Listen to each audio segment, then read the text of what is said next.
saatnya lah kita memberikan sekedar penghargaan kepada mereka yang telah berjuang, telah melakukan sesuatu hal yang sangat besar untuk Kabupaten Pasir ini dalam pengembangan pembangunan perempuan. Tujuannya kan satu adalah melaksanakan visi dan misi Pak Bupati, ya, melaksanakan misi pemerintah daerah. Kenapa kita tidak bergandengan tangan untuk menuju ke sana?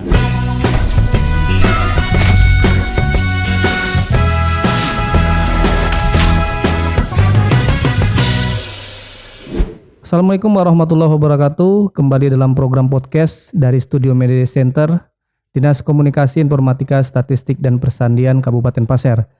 Dalam program kita kali ini, kami mengundang narasumber Bapak Kasrani, Kepala Bidang Pengarus Taman Gender, Pak ya? Ya.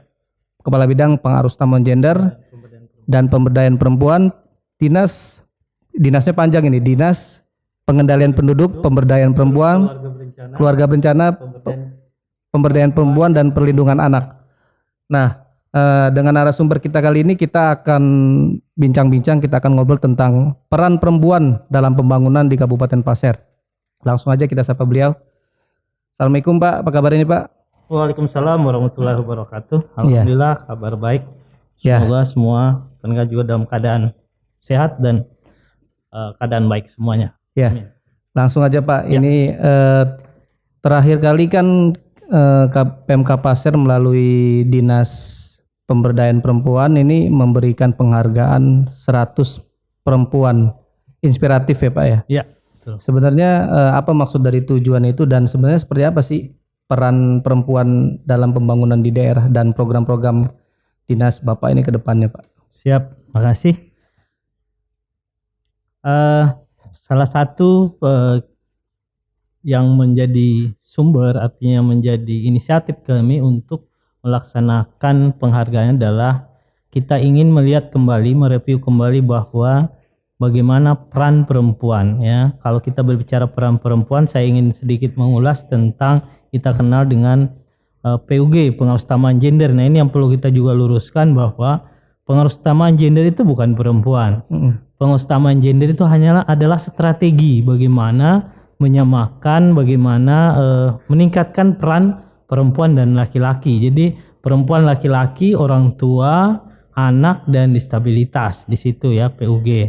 Tapi kalau kita berbicara perempuan pasti kaitan dengan pengustamaan gender. Nah, yang mendasari kami melakukan satu inovasi menurut kami, memberikan penghargaan walaupun itu adalah murni dari inisiatif kami dengan teman-teman, adalah kita melihat bahwa perempuan-perempuan di Kabupaten Pasir ini punya peran yang sangat besar sekali dalam pembangunan ini. Nah, saatnya lah kita memberikan sekedar penghargaan kepada mereka yang telah berjuang, telah melakukan sesuatu hal yang sangat besar untuk Kabupaten Pasir ini dalam pengembangan pembangunan perempuan.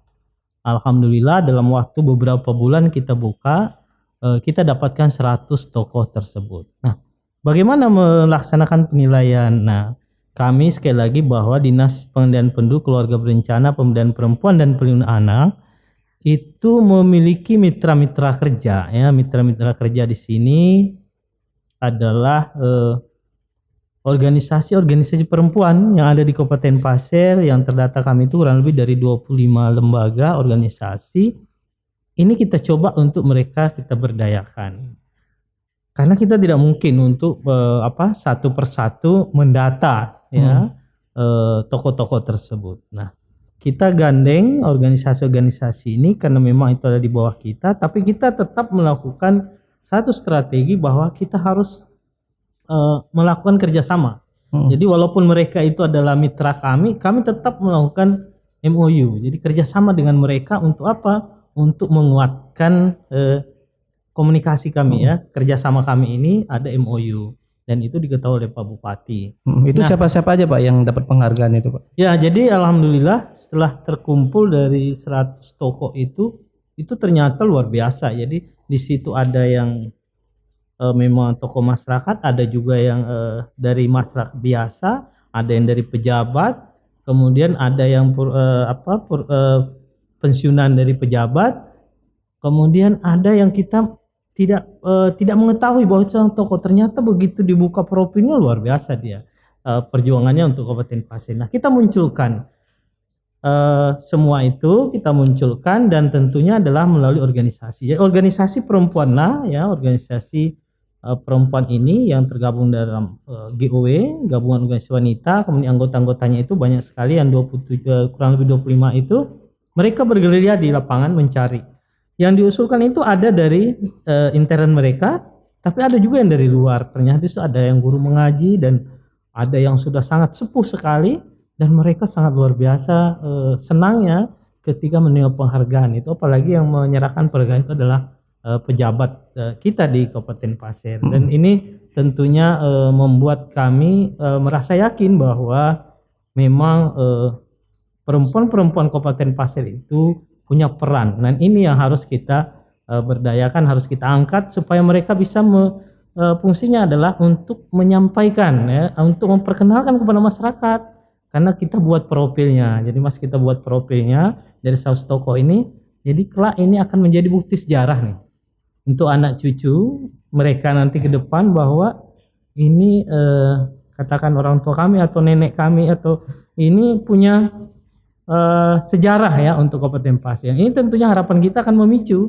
motivasi kepada anak cucunya tersebut. Ya, seperti itu. Pak, ini kan penghargaan sudah diberikan. Mungkin ada program lain dari dinas Bapak itu kan terkait bagaimana sih sebenarnya biar perempuan itu punya tempat yang sama dibanding laki-laki dalam hal pembangunan, mulai dari tingkat desa, kecamatan ya kan, sampai tingkat pemerintahan daerah. Iya.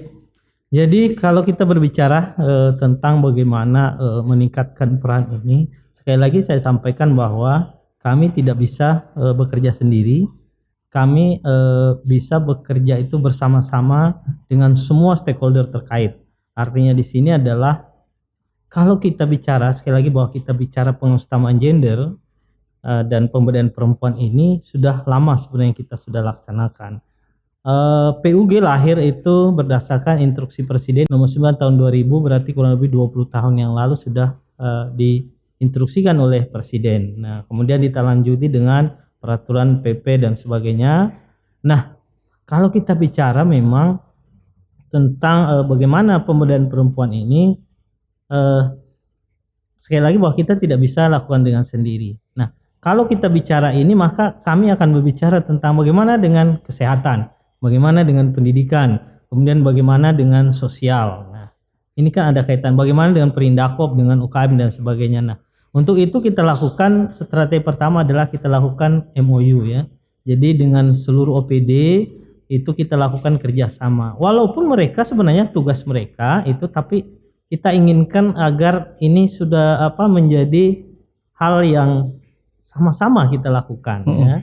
Karena kita ketahui kalau bicara pendidikan kan itu dinas pendidikan, bicara kesehatan itu dinas kesehatan. Kita coba ramukan, kita sistemkan sehingga kita bisa berperan sama di sana. Nah, mungkin dalam hal kami di bagaimana memberikan semacam pembelajaran kepada perempuan di desa-desa tersebut. Nah, langkah yang kami lakukan adalah selain tadi MOU dengan dengan demikian maka begitu bicara tentang pemberdayaan perempuan, OPD baik sampai ke desa mereka sudah punya komitmen.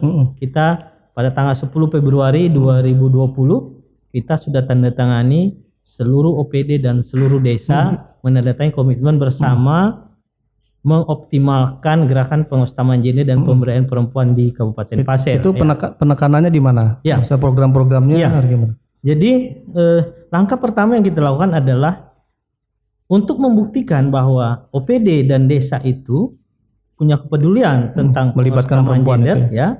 Pengutamaan gender ini mereka harus membentuk yang namanya SK Focal Point Gender. Nah, SK Focal Point Gender di OPD dan desa itu dibuat. Dan alhamdulillah di tahun 2020 sudah terbentuk dari 46 OPD itu dan 139 desa sudah terbentuk. Artinya nih lembaganya sudah ada nih. Tadi SK apa? SK Focal Point Pengutamaan Gender ini kepengurusan lembaga di dalam organisasi yang menangani tentang pemberdayaan perempuan ini. Di situ sebagai artinya program setiap OPD harus ada yang menyasar ke perempuan. Iya, jadi Itu. kaitannya nanti begini, setelah mereka terbentuk organisasinya, ada yang menangani di sana. Biasanya itu kalau OPD itu sekretaris sebagai ketua. Sebagai ketua, kemudian anggotanya adalah semua bidang. Nah, kemudian sampai dengan di desa juga demikian. Nah, apa yang akan kita lakukan? Yang akan kita lakukan adalah bagaimana penganggaran di OPD dan desa ini tidak memihak kepada salah satu atau kepada laki-laki saja misalnya, atau kepada perempuan saja. Tapi kita betul-betul di sini perempuan dan laki-laki itu bisa sama, sama artinya dalam hal pembangunan ini. Jadi dia bisa menikmati ya seperti itu dalam pembangunan. Nah, sehingga nanti akan ada namanya, nah itu kita berbicaranya penganggaran yang responsif gender ya. Jadi semua OPD itu dan desa harus mempunyai anggaran yang responsif gender. Nah ini yang perlu kami garis bawahi. Ada juga sebagian menganggap bahwa berarti kami harus siapkan anggaran untuk itu. Nah, padahal kami sudah ada anggaran, tidak bisa. Bukan. Jadi di sini adalah anggaran yang responsif gender itu anggaran yang ada di OPD dan di desa itu harus dimunculkan isu-isu gendernya. Nah, sebagai contoh, kalau di desa misalnya itu adalah pelatihan menjahit. Stigma kita yang ada di desa itu bahwa pelatihan menjahit itu adalah perempuan ya. Nah, maksudnya pengaruh utama gender itu artinya menjahit juga laki-laki. Laki-laki juga boleh. Nah, ini kita bicara bukan lagi hanya perempuan, bukan hanya perempuan, tapi itu laki-laki. Nah, begitu ada pelatihan bengkel, maka stigma yang terpikir oleh kita itu adalah laki-laki. Berarti kita tidak adil di perempuan. Ya. Perempuan jadi juga boleh. Mungkin bisa saya simpulkan gini Pak, pengaruh utama gender itu kita menghilangkan stigma. Iya, ya kan? menghilangkan stigma. Kalau misalnya stigmanya memasak selama ini koki, selama ini memasak perempuan, tapi koki banyak juga laki-laki kan. Nah, artinya untuk koki udah bisa menghilangkan stigma. Stigma sudah menghilangkan. Bicara nanti misalnya, katakan bicara presiden, sudah ada presiden perempuan. Jadi sebenarnya yang kita inginkan strategi pengutamaan gender itu bagaimana semua punya peran yang sama. Jadi kalau dulu tidak ada lagi istilah anak-anak kalau sudah diberikan baju pink itu pasti perempuan. Banyak juga yang laki-laki yang pakai perempuan. Tapi kalau untuk kasih yang boneka baju pink itu kayaknya memang terlalu kuat identiknya dengan perempuan. Nah, begitu kita bapak-bapak pakai kenapa itu? Padahal kan tidak ada aturan ke sana. Cuma ini adalah stigma. Ini yang perlu kita kita hilangkan stigma-stigma. Kemudian apa yang kami lakukan? Nah, tadi berkaitan itu yang pertama. Yang kedua adalah kita inginkan buat program-program oleh kami di bidang itu, beberapa program inovasi. Nah, bagaimana memunculkan aspirasi-aspirasi perempuan? Nah, selama ini terkesan itu dari tingkat desa sudah. Iya, sudah kita programkan dan sudah kita laksanakan. Tinggal mengoptimalkan. Kita akan lakukan pembelajaran yang kita lakukan sekarang itu adalah kalau dalam satu rapat, dalam satu pertemuan atau itu musrembang, pasti suara perempuan itu akan terkalahkan. Karena biasanya di Undang 15 memang sudah ada aturan bahwa harus ada keterwakilan perempuan, tetapi ternyata yang hadir itu tidak sebanding. Kemudian sehingga begitu rapat pasti suara terbanyak yang kita ambil. Misalnya ada pengusulan program, di situ ada pelatihan, misalnya pelatihan memasak misalnya tata boga. Kemudian di lain ada mengusulkan perbengkelan atau perikanan, pasti akan diusulkan suara. Nah, untuk itu kita munculkan, kita sebut dengan asam putar. Kita sebut asam putar itu adalah aspirasi perempuan dalam pembangunan tingkat daerah. Jadi ini kita nanti akan rancang, kita akan buat ada musrembang, bukan musrembang tandingan, tapi musrembang khusus perempuan. Jadi di tiap desa itu kita munculkan, ini pesertanya perempuan. Jadi di tingkat kecamatan juga ada, nanti kabupaten. Hasilnya kita akan sandingkan dengan hasil dari musrembang kabupaten. Nah, ini supaya apa? Supaya muncul mereka. Itu menarik Pak. Musrembang itu musyawarah rencana pembangunan. Sementara kan musrembang selama ini kan dari tingkat desa, kecamatan sampai kabupaten. Betul. Masyarakat desa, masyarakat di seluruh desa di kecamatan itu, dan kecamatan-kecamatan tingkat kabupaten nanti. Betul.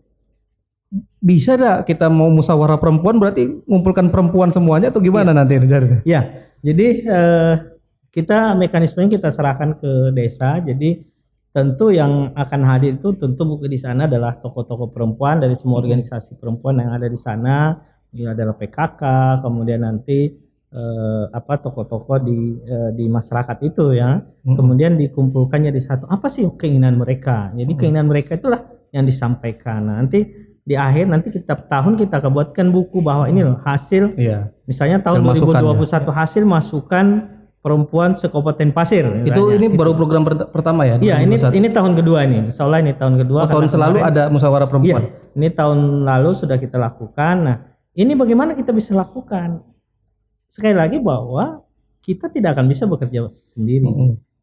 Selain dari kita MOU dengan PMD, pemerintahan masyarakat desa, kemudian dengan Abdesi, dengan desa, kita juga gandeng PKK.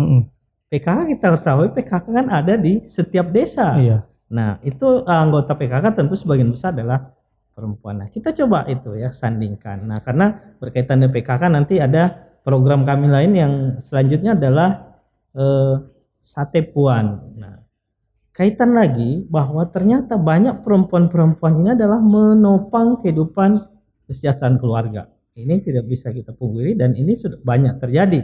Apalagi di masa pandemi sekarang ini muncul pengusaha-pengusaha itu dari perempuan yang hanya di rumah tapi dia bisa menggunakan teknologi sekarang ini. Nah, ini kan kita perlu berikan penghargaan nih yang seperti ini. Nah, bagaimana itu kita buat program yang disebut dengan Sate Puan, satu desa, satu kelompok usaha perempuan. Sudah mulai. Nah, ini sudah mulai kita laksanakan di beberapa desa dan tentunya ini sekali lagi bahwa kami gandeng adalah kita sudah MOU-kan juga dengan PKK karena PKK itu ada UP2K, usaha pendidikan keluarga ya. UP2K itu peningkatan kesejahteraan keluarga. Ada di sana UP2K, kemudian kita gandeng Perindakop. Nah, ini adalah karena salah satu di bidang kami adalah pemberdayaan ekonomi perempuan. Nah, ini kita masuk ke dalam pemberdayaan ekonomi perempuan. Untuk ini Pak, tadi yang menarik itu kelompok usaha. Ya. Itu sejauh mana sudah koordinasi dengan instansi terkait seperti Disperindak, Dinas Sosial, kan? Tambah lagi PKK. Ini targetnya kan kita punya 139 desa, 5 kelurahan. Dari ratusan desa itu gimana cara bentuknya? Jadi sekali lagi bahwa selain kita tadi ada lakukan dengan MOU ya, kita dengan desa, kemudian dengan PMD, dengan Perindakop ya, kita akan segera ini Perindakop juga, kemudian Dinas Sosial. Nah, karena memang kita inginkan, karena mereka ini rata-rata punya program itu. Kami tidak ahli di bidang pengemasan misalnya kan. Yang ahli pengemasan itu tentu misalnya dari Perindakop. Kita sudah kerjasamakan, kita nanti akan lakukan bersama-sama. Kemudian sekali lagi bahwa kita kembali bahwa perempuan-perempuan di Kabupaten Pasir itu punya peran yang sangat besar sekali. Nah, tinggal bagaimana sekarang kita, kalau selama ini mungkin kita berjuang sendiri-sendiri, mari kita sama-sama. Jadi semua OPD itu kita gabung dengan sistem tadi seperti itu. Nah, kembali Mas, jadi kembali ke tadi yang PUG ya, pelaksanaan PUG melalui tadi ada SK Focal Point Gender. Nah, apa tugasnya SK Focal Point Gender itu? Tugas tugas Focal Point Gender itu adalah bagaimana mengkampanyekan, memaksimalkan pengutamaan gender pemberdayaan perempuan di OPD itu. Melalui apa? Nah, itu namanya adalah melalui GAP dan GPS. GAP itu adalah Gender Analysis Pathway, kemudian GPS ada Gender Budget Statement. Jadi ada dua aplikasi atau gimana? Iya, ada format yang disiapkan itu memuat isu-isu gender. Nah, di sana memuat misalnya data. Misalnya kita membuat contoh tadi adalah rapat-rapat desa. Nah, itu kan ada rapat-rapat desa ini harus kita munculkan dulu isu gendernya. Rapat-rapat desa. Nah, selama ini tahun yang lalu pelaksanaan rapat desa atau musrembang desa ini tidak berjalan dengan maksimal karena yang diundang misalnya 15 orang perempuan, yang hadir cuma 5 orang. Nah, apa yang akan dilakukan di tahun berikutnya? Oh, mungkin sosialisasinya yang kurang, ini yang perlu ditingkatkan. Nah, bagaimana penyusunan anggarannya, apakah sudah berlaku adil tadi terhadap adil secara gender. Nah, ini yang disusun dalam 2 format itu. Nah, berkaitan dengan hal ini tentu memang tugas kita bersama adalah bagaimana sekali lagi meningkatkan SDM kita ya. Karena ini kalau berkaitan dengan seperti ini kan ini adalah satu program, ini kan harus dilatih ya. Bagaimana seorang yang masuk di kepanitiaan itu bisa memunculkan isu-isu gender di dalam. Nah, ini adalah permasalahan kami yang apalagi dengan suasana pandemi yang seperti ini, tapi ya tidak mengurangi kegiatan kami. Justru kami bisa lakukan ya, walaupun memang tidak maksimal. Apa yang kami lakukan tentu adalah memperbanyak sosialisasi seperti ini. Ini kan ada bagian dari sosialisasi. Yang kedua adalah kita lakukan Zoom meeting, pertemuan-pertemuan itu yang memang ini tidak mengeluarkan biaya yang besar dan sebagainya. Nah, kemudian kita tetap lakukan pelatihan yang kita mengundang, misalnya pelatihan. Nah, kemarin sempat kami lakukan adalah ada 5 OPD yang kita latih itu sebelum pandemi, itu ke Balikpapan untuk bagaimana mengelola pengutamaan gender di OPD-nya. Nah, tentunya ini kita inginkan semua OPD bahkan semua desa itu harus ikut pelatihan ini supaya supaya menambah wawasan mereka tentang ini. Karena walaupun ini adalah barang yang sudah lama sebenarnya, tapi menurut teman-teman ini sebenarnya ini hal yang sangat baru sekali. Nah, jadi sekali lagi bahwa ini yang kita lakukan. Kemudian ada beberapa inovasi lain lagi yang kami sudah susun. Yang terpenting sekarang itu adalah bagaimana kita mengoptimalkan. Sekali bahwa kita bekerja ini tujuannya kan satu adalah melaksanakan visi dan misi Pak Bupati, ya, melaksanakan misi pemerintah daerah. Kenapa kita tidak bergandengan tangan untuk menuju ke sana? Oke. Ya, ini artinya memang ini cukup panjang, artinya perjuangan bisa menyetarakan antara perempuan dan laki-laki, Pak ya. Betul. Artinya memang kita harapkan ya nanti ya program-program itu benar-benar bisa dirasakan semua gender. Perempuan bisa merasakan, laki-laki tentunya pasti sudah banyak merasakan. Baik Pak, sepertinya jadi kesimpulan kita bahwa memang program-program dari Dinas Pak Kasrani ini, Dinas Pemberdayaan Perempuan, berupaya untuk menyetarakan antara perempuan dan laki-laki supaya bisa merasakan pembangunan baik itu ekonomi ya Pak ya, di sosialnya, politik juga. Tentu masih banyak Pak yang masih panjang yang perlu yang masih bisa kita bahas karena ini berkaitan dengan waktu memang kita. Dan baik, demikian percakapan kita dengan Bapak Kasrani. Semoga dari program-program beliau nanti bisa menyasar ke perempuan, baik dari segi kesejahteraan masyarakat, ibu-ibu terutama ya, terutama di masa pandemi seperti ini. Dampak pandemi sangat terasa gitu Pak. Bagaimana nanti kebijakan pemerintah daerah juga menyasar ke perempuan, terutama masalah peningkatan ekonomi masyarakat, khususnya ibu-ibu ini yang bisa membantu kepala keluarganya. Sekian obrolan singkat kita kali ini. Assalamualaikum warahmatullahi wabarakatuh. Waalaikumsalam warahmatullahi wabarakatuh.